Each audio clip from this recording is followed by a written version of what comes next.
কোনো কিছু কামনা করব, চাবো, তার একটা বড় মাধ্যম হলো নামাজ। যেমন এ সম্পর্কে আল্লাহ তাআলা বলেন সূরাতুল বাকারার 153 নম্বর আয়াত, ওয়াস্তাঈনু বিস-সাবরি ওয়াস-সালাহ, তোমরা সাহায্য কামনা করো ধৈর্যের মাধ্যমে এবং নামাজ আদায়ের মাধ্যমে। আবু দাউদ শরীফের 1319 নম্বর হাদিস, আন হুযায়ফা রাদিয়াল্লাহু তাআলা আনহু قال كان النبي صلى الله عليه وسلم إذا حزبه أمر صلى। হুযায়ফাতুল ইয়ামান রাদিয়াল্লাহু তাআলা আনহু বর্ণনা করেন যে নবীজি সাল্লাল্লাহু আলাইহি ওয়াসাল্লাম যখন কোনো বিষয়ের সম্মুখীন হতেন, যখন কোনো বিষয় তার সামনে চলে আসতো, সাল্লা, তখন নবীজি সাল্লাল্লাহু আলাইহি ওয়াসাল্লাম নামাজে দাঁড়িয়ে যেতেন। তার মানে নামাজের মাধ্যমে আল্লাহ তাআলার কাছে কামনা করতেন, কারণ নামাজের মাধ্যমে বান্দার সাথে গভীর সম্পর্ক হয়, নামাজের মাধ্যমে আল্লাহ তাআলার সঙ্গে কথোপকথন হয়। মুসলিম শরীফের 551 নম্বর হাদিস, عن أنس بن مالك رضي الله تعالى عنه قال قال رسول الله صلى الله عليه وسلم إذا كان أحدكم في الصلاة فإنه ينادي ربه। যে তোমাদের মধ্যে কেউ যখন নামাজে দাঁড়ায়, فإنه ينادي ربه, সে তার রবের সঙ্গে চুপে সারে কথা বলে। যা as-সালাতু মি'রাজুল মুমিনিন, যে হাদিস আছে, এই হাদিসের সনদ দুর্বল কিংবা জাল, কিন্তু এটা শুদ্ধ হাদিস। ফাইন্নাহু ইউনাদি রাব্বাহু, সে তার রবের সঙ্গে কথা বলে। না যা ইউনাদি মুনাজাতুন, মানে কানে কানে কথা বলা, চুপিসারে কথা বলা। যেমন বান্দা যখন সূরাতুল ফাতিহা পাঠ করে, সে যখন বলে আলহামদুলিল্লাহি রাব্বিল আলামিন, তখন আল্লাহ বলে হামিদানি আব্দি, আমার বান্দা আমার প্রশংসা করেছে। যখন বলে আর রহমানির রহিম, আল্লাহ বলে আসনা আলাইয়া আব্দি, আমার বান্দা আমার গুণ কীর্তন করেছে। যখন বলে মালিকি ইয়াউমিদ্দিন, তখন আল্লাহ বলে মাজ্জাদানি আব্দি, আমার বান্দা আমার মহিমা ঘোষণা করেছে। এইভাবে বান্দা কথা বলে, তার প্রতি উত্তরে আল্লাহ তাআলা কথা বলে। তো এইভাবে করে নামাজ আদায় করবে, এর মাধ্যমে সে সমস্ত খারাপ স্বভাব থেকে বাঁচতে পারবে এবং সমস্ত গর্হিত কাজ থেকে নিবৃত থাকতে পারবে। যেমন সূরাতুল আনকাবুতের 45 নম্বর আয়াত, আল্লাহ বলেন ইন্নাস সালাতা তানহা আনিল ফাহশাই ওয়াল মুনকার, নিশ্চয়ই নামাজ মানুষকে অশ্লীল বেহায়া গর্হিত কাজ থেকে নামাজ বিরত রাখে। তাহলে আমরা যারা নামাজ আদায় করতেছি কিন্তু আমরা খারাপ কাজ থেকে বিরত হতে পারতেছি না, তার মানে হলো নামাজটা নামাজের মতো হচ্ছে না, নামাজটা সঠিকভাবে কায়েম হচ্ছে না। নামাজের গুরুত্ব সম্পর্কে এসেছে ইবনে মাজাহ শরীফের 1625 নম্বর হাদিস, আন উম্মি সালমা রাদিয়াল্লাহু তাআলা আনহা আন্না রাসূলুল্লাহি সাল্লাল্লাহু আলাইহি ওয়াসাল্লাম কানা ইয়াকুলু ফি বারদিহি আল্লাযী তুফিয়া ফীহি, রাসূল করিম সাল্লাল্লাহু আলাইহি ওয়াসাল্লাম যখন ইন্তেকাল করেন, যেই অসুস্থতার মধ্যে ইন্তেকাল করেছেন, ওই অসুস্থতার মধ্যে উম্মতকে শেষ কথা হিসেবে যেটা বলেছেন, as-salatu wa ma malakat aymanukum, as-salatu wa ma malakat aymanukum, নামাজ, নামাজ মানে তোমরা নামাজের হেফাজত করো। ওয়া মা মালাকাত আইমানুকুম, এবং তোমাদের অধীনস্থ যে দাস দাসী আছে তথা তোমাদের অধীনস্থ যারা কাজ করে তাদের হক আদায় করো। তাহলে এক নম্বর হলো আল্লাহর হক, দুই নম্বরে কার হক বলেন? বান্দার হক। সামগ্রিকভাবে সমষ্টিগতভাবে নবীজি শেষ কথা হিসেবে উম্মতকে এই ওসিয়ত করেছেন, as-সালাতু ওয়া মা মালাকাত আইমানুকুম, ফামা যালা ইয়াকুলু হাত্তা মা ইয়াফিদু বিহা লিসানুহু। নবীজি বারবার এটা বলতেছিলেন,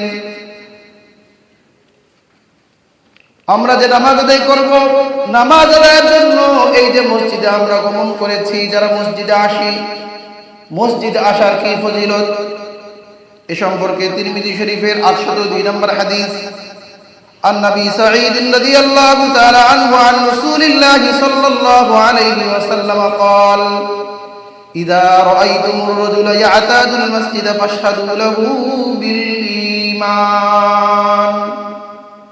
তোমরা যখন কোন ব্যক্তিকে নামাজের জন্য মসজিদে আসতে দেখো, ইয়াতাদুল মাসজিদা, সে মানে মসজিদে আসতে অভ্যস্ত, নবীজি বলেন ফাশহাদু লাহু বিল ঈমান, তাহলে তোমরা ওই ব্যক্তিকে ঈমানদার হওয়ার ব্যাপারে সাক্ষ্য দাও, বলুন সুবহানাল্লাহ। তাহলে যেই লোকটা মসজিদে নিয়মিত আসতেছে না, তাহলে আপনি তাকে কিভাবে ঈমানদার হওয়ার ব্যাপারে সাক্ষ্য দিবেন? নবী সাল্লাল্লাহু আলাইহি ওয়াসাল্লামের যুগে একজন কাট্টা মুনাফিক, সে ছাড়া সাধারণ মুনাফিকরাও জামাত ত্যাগ করার সাহস পাইত না, কারণ যারা জামাতে উপস্থিত হবে না তারাই মুনাফিক, এটা স্পষ্ট হয়ে যাবে। এরপরে রাসূল করিম সাল্লাল্লাহু আলাইহি ওয়াসাল্লাম আয়াত উল্লেখ করে বলেন, ইন্নামা ইয়ামুরু মাসাজিদাল্লাহি মান আমানা বিল্লাহি ওয়াল ইয়াউমিল আখির ওয়া আকামাস সালাতা ওয়া আতাজ যাকাতা ওয়া লাম ইয়াখশা ইল্লাল্লাহ। যে মসজিদ আবাদকারীদের 5টি গুণ, তার মানে হলো যারা ঈমানদার, যারা মসজিদ আবাদ করবে তাদের মধ্যে এই গুণ থাকতে হবে। এক নম্বর হলো মান আমানা বিল্লাহ, আল্লাহর প্রতি ঈমান, পরকালের দিবসের প্রতি ঈমান, নামাজ কায়েম করতে হবে, যাকাত দিতে হবে, এবং আল্লাহ ছাড়া তারা জীবনে অন্য কোনো বস্তু, অন্য কাউকে ভয় পাবে না। তার মানে যারা মসজিদ কমিটি হবে তাদের মধ্যে এই গুণ থাকতে হবে। কোনো বেনামাজি কি হইতে পারবে না বলেন? কমিটির মধ্যে থাকতে পারবে না। মসজিদ আবাদ মানে হলো মসজিদ পরিচর্যা করা। এই আয়াতের আগে পরে যে আছে, অনেক কাফেররা ছিল, তারা হজ করত, হাজিদেরকে পানি পান করাতো, তারা অনেক ভালো কাজ করত, সেটাকেই তারা উল্লেখ করে বলতো আমরা তো অনেক ভালো কাজ করতেছি। আল্লাহ তাআলা এই আয়াতের মাধ্যমে জানিয়ে দিয়েছেন যে হাজিদেরকে পানি পান করালে এটা অত বড় ভালো কাজ না, যদি ঈমান না থাকে, যদি নামাজ না থাকে।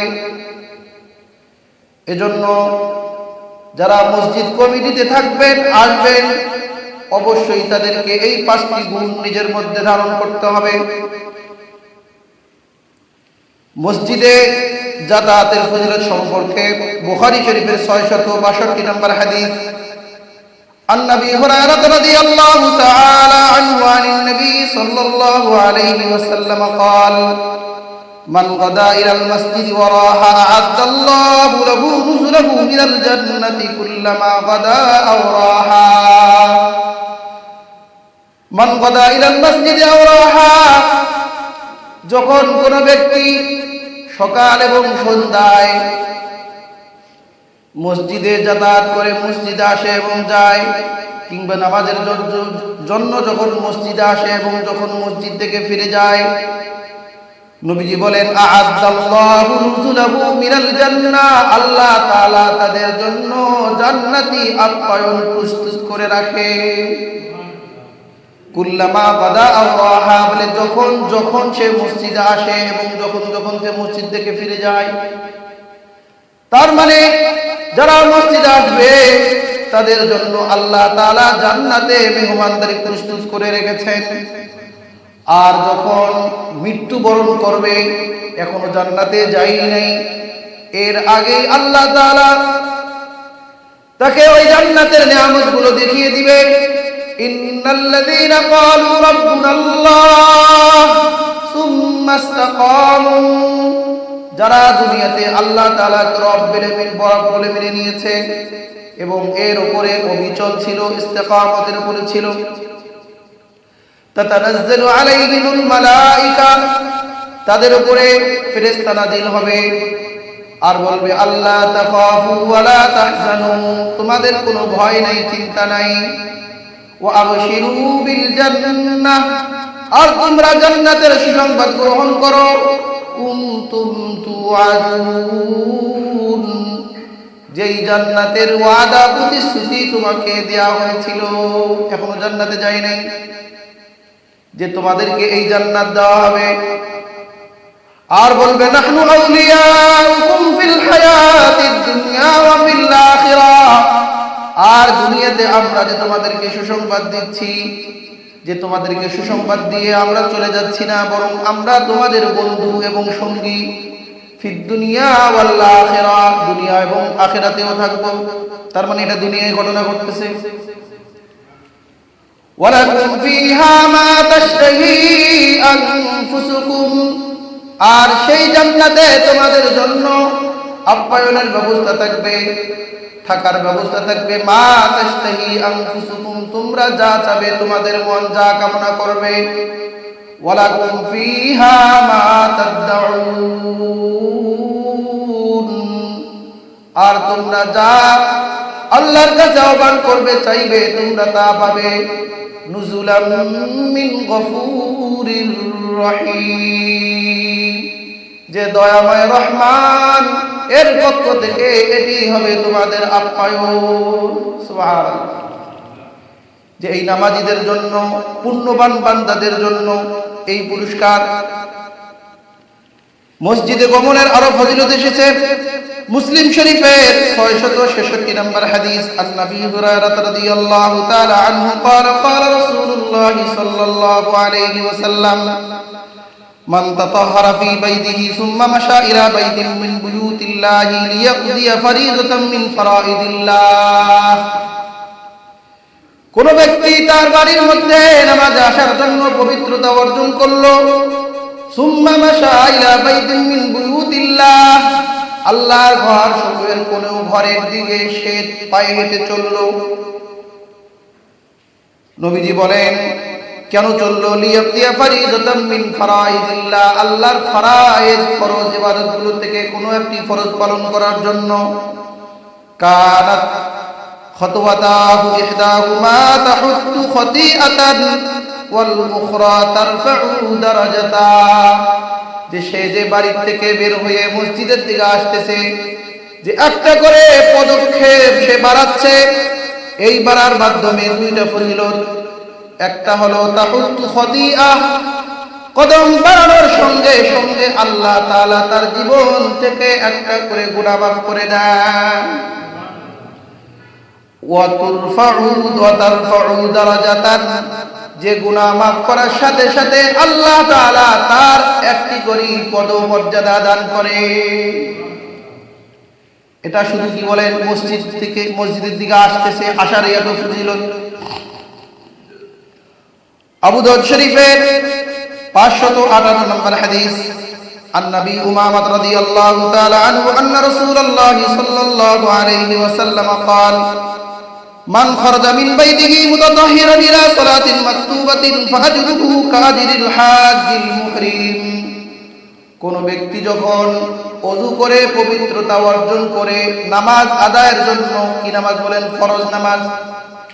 ফরজ নামাজ আদায়ের জন্য মসজিদের দিকে আসতে থাকে, রাসূল করিম সাল্লাল্লাহু আলাইহি ওয়াসাল্লাম বলেন তার এই আসার প্রতিদান হলো কাআজিরিল হাজ্জিল মুহরিমি, যে ইহরামধারী যে হাজী, আল্লাহ তাআলা তাকে যে পরিমাণ সওয়াব দান করেন। একটা হাজী সাহেব 5-7-8 লাখ টাকা খরচ করে মক্কা শরীফে গিয়ে হজ পালন করতেছে, তাহলে 8 লাখ টাকা খরচ করে যে হাজী সাহেব সওয়াব অর্জন করে, আর একজন ব্যক্তি ফরজ নামাজ আদায়ের জন্য ঘর থেকে অপবিত্র অবস্থায় বের হলো, রাসূল করিম সাল্লাল্লাহু আলাইহি ওয়াসাল্লাম বলেন কাআজিরিল হাজ্জিল মুহরিম, এই ইহরামধারী হাজীদের মতো আল্লাহ তাআলা তাকেও সম্মান এবং ফজিলত দান করেন। সুবহানাল্লাহ, কত বড় ফজিলত! এরপরে নবীজি বলেন ওয়ামান খরাজা ইলা তাসবিহিদ দুহা লা ইউনসাবু ইল্লা ইয়াহু ফাজরুহু কাআজরিল মুতামির। আর কোন ব্যক্তি যদি নফল নামাজ আদায়ের জন্য, বিশেষ করে এখানে চারটের নামাজের কথা বলেছেন, যে চারটের নামাজ আদায়ের জন্য কোন ব্যক্তি যখন মসজিদে গমন করে, তাহলে আল্লাহ তাআলা একটা উমরা করার সওয়াব দান করেন। সুবহানাল্লাহ। ওয়া সালাতুন আলা আসরি সালাতিল্লাহ লাওয়া বাইনাহুমা কিতাবুন ফি ইল্লিন। আর এক নামাজ থেকে নিয়ে আরেক নামাজ পর্যন্ত এই যে সময়টা আছে, এই সময়ের মাঝে লা লাওয়া বাইনাহুমা, সে কোনো গর্হিত কাজ করে না, কোনো অযাচিত কথাবার্তা বলে না, কোনো গুনাহের কাজ করে না। এই কাজটা কোন ব্যক্তি যদি করে, এই সিফাতটা যদি তার মধ্যে থাকে, নবীজি বলেন কিতাবুন ফি ইল্লিয়িন, যে ইল্লিয়িন এই আমলনামায় তার একটি কিতাব লেখা হয়, মানে তার মর্যাদা আল্লাহ তাআলা বৃদ্ধি করে দেন। বলেন সুবহানাল্লাহ। সম্মানিত হাজিরিন, শুধু মসজিদে আসারই কি এই ফজিলত? তাহলে আমরা যারা মসজিদে আসি, অবশ্যই কষ্ট করে ওযুটা বাড়ি থেকে করে আসা অবশ্যই উত্তম। তাহলে আমরা এই ফজিলতটা পেয়ে যাচ্ছি। বলে মসজিদে তো ওযুখানা আছে, এটা হলো আমাদের জন্য। এখানে অনেক পথিক আসে, মুসাফির আসে, যাদের বাড়ি গাড়ি এখানে নাই, ব্যবস্থাপনা নেই, তাদের জন্য মূলত। কিন্তু আমরা যারা মসজিদে আসি, যদি আমরা পবিত্রতা অর্জন করে আসি, তাহলে নবীজির এই প্রতিশ্রুতি, এই দেয়া সংবাদ, এই ফজিলত কাদের জন্য বলেন? আমাদের জন্য। মসজিদে গমনের আরো ফজিলত এসেছে ইবনে মাজাহ শরীফের 718 নম্বর হাদিস। عن أنس بن مالك رضي الله تعالى عنه قال قال رسول الله صلى الله عليه وسلم بشر المشائين في الظلم إلى المساجد بالنور التام يوم القيامة। আজকে কি দেখি যে একটু বেশি অন্ধকার হয়ে গেলে আমরা মসজিদে আসি না, একটু ঠান্ডা করে মসজিদে আমরা আসি না। নবীজি এখানে ফজিলত বয়ান করেছেন ওই সমস্ত ব্যক্তিদের জন্য যে কঠিন অন্ধকার, এই অন্ধকারের মধ্যেও কেউ যদি কষ্ট করে মসজিদে আসে, নবীজি বলেন বাশশিরিল মাশাইগিনা ফিজ যুলাম, যে অন্ধকারের মধ্যে যারা এই মসজিদে আসে, বিন্নুরিত তাম ইয়াউমাল কিয়ামাহ, যে কিয়ামতের ময়দানে তাদের পরিপূর্ণ নূরের জ্যোতির আলোর সুসংবাদ দান করবে। বলুন সুবহানাল্লাহ। যে দুনিয়ার অন্ধকার উপেক্ষা করে আসবে, আর আল্লাহ তাআলা কিয়ামতের অন্ধকার তার জন্য কেটে দিবেন। সুবহানাল্লাহ। কিয়ামতের মাঠ কঠিন অন্ধকার থাকবে, আমল অনুপাতে মানুষের আলো থাকবে। তো এই জন্য যে মসজিদে আসার অবশ্যই গুরুত্ব আছে, সামনে আমরা আলোচনা করব। একজন অন্ধ সাহাবী আল্লাহ নবীকে বলতেছে, ইয়া রাসূলুল্লাহ, আমি তো অন্ধ মানুষ, আর মদিনার রাস্তা কাসীরুল হাওয়াম ওয়াস সিবা, এখানে অনেক হিংস্র প্রাণী, সাপ বিচ্ছু রাস্তার মধ্যে, কারণ মসজিদ তো অনেক দূরে। তো আমার জন্য কি ঘরে নামাজ পড়ার অনুমতি আছে? নবীজি বললেন যে তুমি কি হাইয়া আলাস সালাহ হাইয়া আলাল ফালাহ শুনতে পাও না? তো তোমার কানে যদি মুয়াজ্জিনের আযান যায়, তাহলে বাড়ির মধ্যে তোমার নামাজ পড়ার কোনো অনুমতি নেই। তাহলে দেখেন, আমরা সামান্য কারণে জামাত কি করি? ত্যাগ করি, ঘরের মধ্যে নামাজ পড়ে শুয়ে যাইতেছি। এজন্য পরিপূর্ণ আমরা যদি নূরের সুসংবাদ চাই, আমাদেরকে অন্ধকারে কষ্ট করে হলেও কি আসতে হবে? বলেন মসজিদে আসতে হবে। নবীজি আরো ফজিলত বয়ান করেছেন মুসলিম শরীফে 251 নম্বর হাদিস। عن ابي هريره رضي الله تعالى عنه ان رسول الله صلى الله عليه وسلم قال الا ادلكم على ما يمحو الله به الخطايا ويرفع به الدرجات।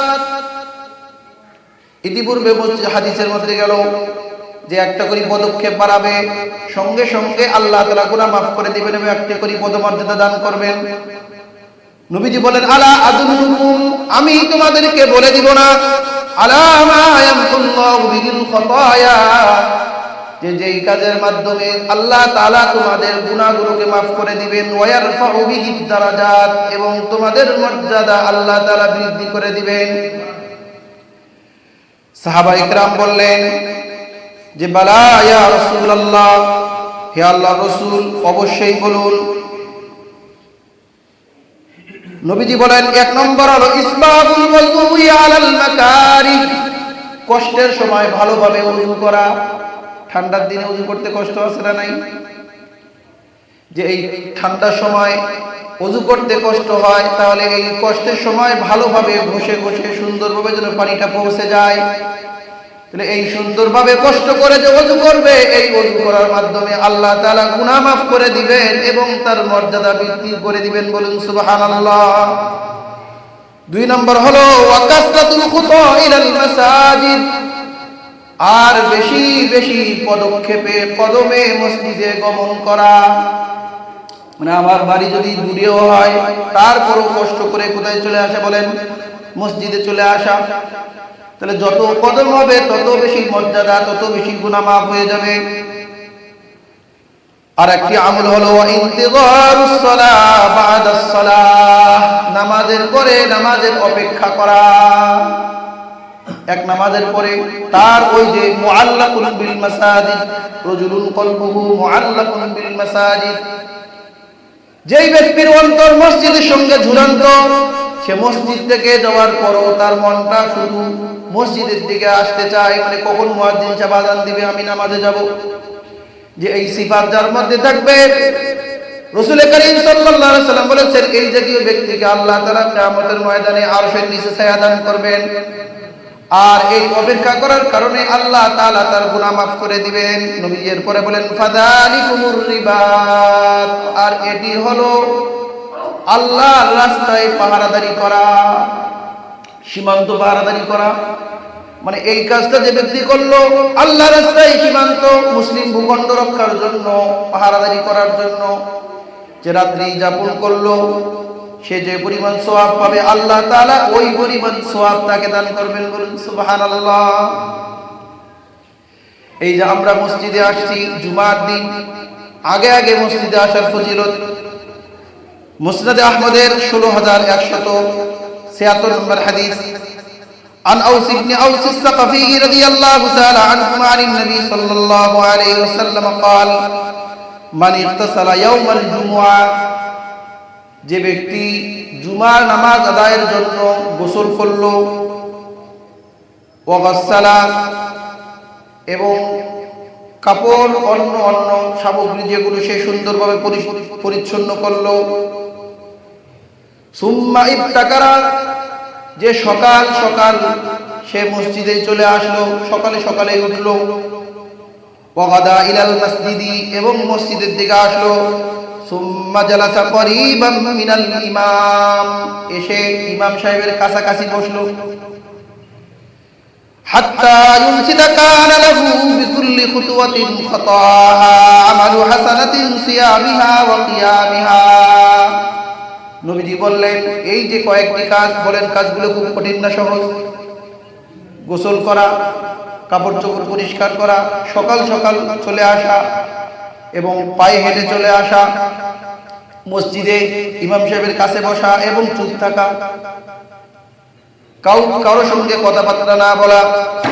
নবীজি বললেন এই 5-6টা আমল যে ব্যক্তি করবে, কানা লাহু বিকুল্লি খুতওয়াতিন খাতাহা আমালু হাসানা, যে সে বাড়ির থেকে নিয়ে মসজিদে আসা পর্যন্ত তার যদি 500 কদম হয়, পদক্ষেপ হয়, তাহলে আল্লাহ তাআলা কাআজরি সিয়ামিহা ওয়া কিয়ামিহা, তাহলে 500 বছর 500 কদমে, যে প্রত্যেক রাত্রিতে দাঁড়িয়ে নামাজ আদায় করলে, সারা দিন রোজা রাখলে যে পরিমাণ সওয়াব হতো, অনুরূপ ভাবে এক এক কদমের বিনিময়ে এক এক বছরের নফল নামাজ এবং নফল রোজা সওয়াব দান করবেন। বলুন সুবহানাল্লাহ।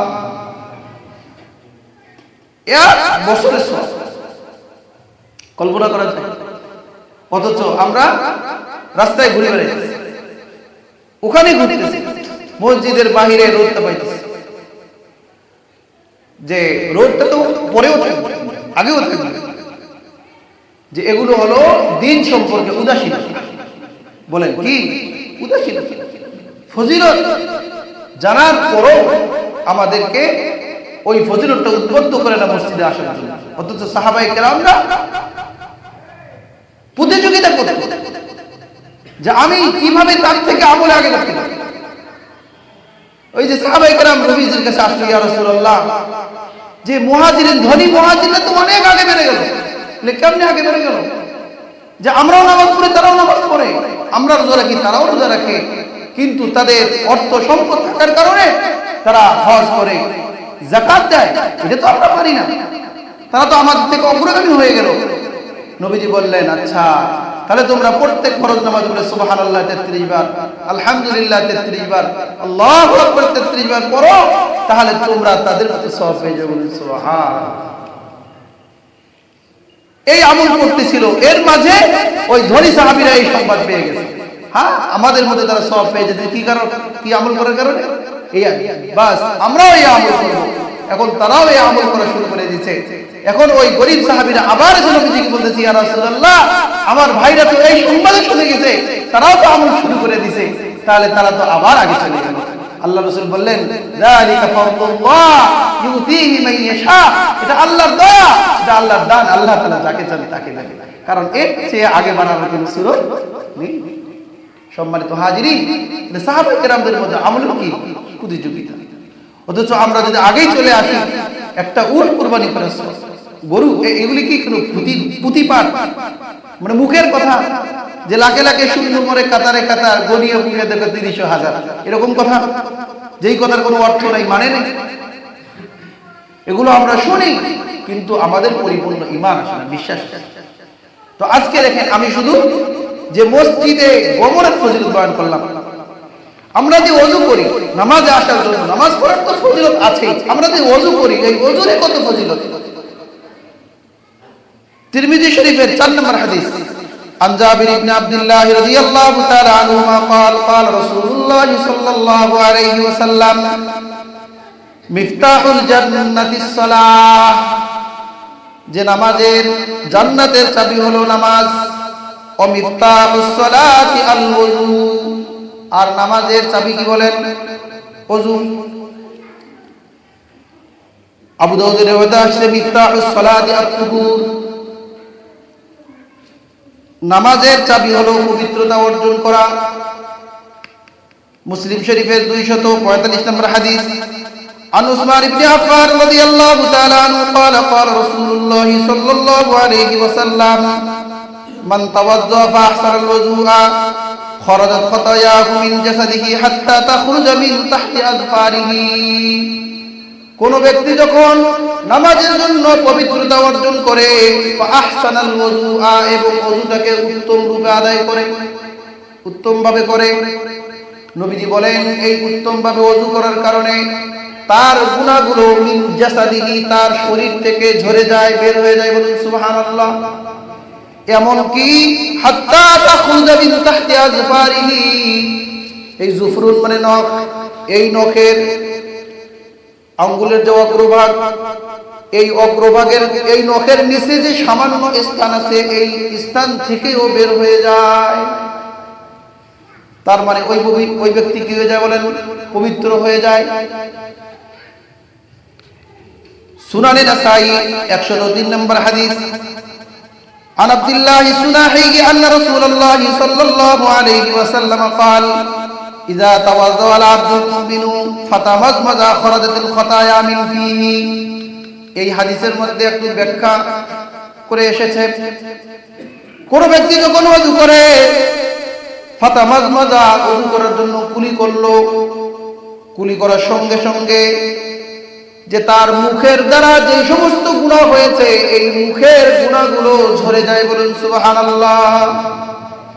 ফাইদা ইস্তানসারা খরাজাতিল খতায়া মিন আনফিহি, যখন নাক ঝাড়ে, নাকে পানি দিয়ে নাক পরিষ্কার করে, তখন নাক থেকে গুনাহগুলো বের হয়ে যায়। ফাইদা গাসালা ওয়াজহাহু খরাজাতিল খতায়া মিন ওয়াজহিহি, আর যখন চেহারা ধৌত করে, চেহারা থেকে গুনাহগুলো ঝরে যায়। ফাইদা মাসাহা বিরাসিহি খরাজাতিল খতায়া মিন রাসিহি, যখন মাথা মাসা করে তখন মাথার থেকে গুনাহগুলো ঝরে যায়। হাত্তা তাখরুজা মিন উযুনাইহি, এমন কি তার কান দিয়েও গুনাহ বের হয়ে যায়। তাহলে কানের গুনাহ আছে না নাই? এরপরে নবীজি বলেন ফাইদা গাসালা রিজলাইহি খরাজাতিল খতায়া মিন রিজলাইহি, যখন পা ধৌত করে পায়ের থেকে গুনাহগুলো ঝরে যায়। হাত্তা তাখরুজা মিন তাহতি আযফার রিজলাইহি, এমন কি পায়ের ওই নখের নিচ থেকেও গুনাহগুলো বের হয়ে যায়। সুম্মা কানা মাশিহু ইলাল মাসজিদি ওয়া সালাতুহু নাফিলাতুন লাহু, এরপরে সে মসজিদের দিকে যে হেঁটে চলে যায়, গিয়ে নামাজ আদায় করে, এই নামাজটা তার জন্য নফল হয়ে যায়, অতিরিক্ত আমল। মুসলিম শরীফের 246 নম্বর হাদিস। আমরা যারা নামাজি আলহামদুলিল্লাহ, নবী সাল্লাল্লাহু আলাইহি ওয়াসাল্লামকে কিয়ামতের ময়দানে আমরা যে তার উম্মত হিসেবে চিনাইতে আমরা তাকে সাহায্য করতেছি, কিন্তু যারা বেনামাজি তারা কিন্তু নবীজিকে সাহায্য করতেছে না, তাদেরকে নবী আলাইহিস সালাম চিনতে মুশকিল আছে। নবী সাল্লাল্লাহু আলাইহি ওয়াসাল্লামকে জিজ্ঞাসা করা হয়েছে, আদম আলাইহিস সালাম থেকে নিয়ে আপনার উম্মত পর্যন্ত লক্ষ কোটি উম্মত, এত উম্মতের মধ্যে আপনার উম্মতকে আপনি কিভাবে চিনবেন? এরা যে আপনার উম্মত, আপনি তাদের জন্য সুপারিশ করবেন, তাদেরকে নিয়ে জান্নাতে যাবেন। নবীজি এই যে উদাহরণ দিয়েছেন, আন-নবী হুরায়রা রাদিয়াল্লাহু তাআলা আনহু قال سمعت رسول الله صلى الله عليه وسلم يقول যে ইন্না উম্মতি ইয়াতুনা ইয়াউমাল কিয়ামাতি কুররান মুহাজ্জালিন মিন আসারিল ওযু। নবীজি বলেন যে আমার উম্মতরা ইয়াতুনা ইয়াউমাল কিয়ামা, যখন তারা কিয়ামতের মাঠে উপস্থিত হবে, কুররান মুহাজ্জালিন মিন আসারিল ওযু, যে এরা দুনিয়াতে ওযু করার কারণে, ওযু করে নামাজ পড়ার কারণে আল্লাহ তাআলা তাদের চেহারার মধ্যে, এই অঙ্গ প্রত্যঙ্গের মধ্যে একটা উজ্জ্বলতা দিবেন। এই উজ্জ্বলতার কারণে ওযুর অঙ্গগুলো ঝলমল করতে থাকবে, বলুন সুবহানাল্লাহ। নবীজি অন্য হাদিসে উদাহরণ দিয়েছে যে দেখো, একটা কালো বা অন্য রঙের গরু হোক কিংবা ঘোড়া, অনেক সময় গরুর কপালের মধ্যে সাদা, সামান্য সাদা থাকে, পায়ের মধ্যে সাদা থাকে, তো হাজারো কালো উটের মধ্যে, গরুর মধ্যে, ঘোড়ার মধ্যে এই সাদা পা বিশিষ্ট ঘোড়াকে বের করা সহজ কিনা বলেন?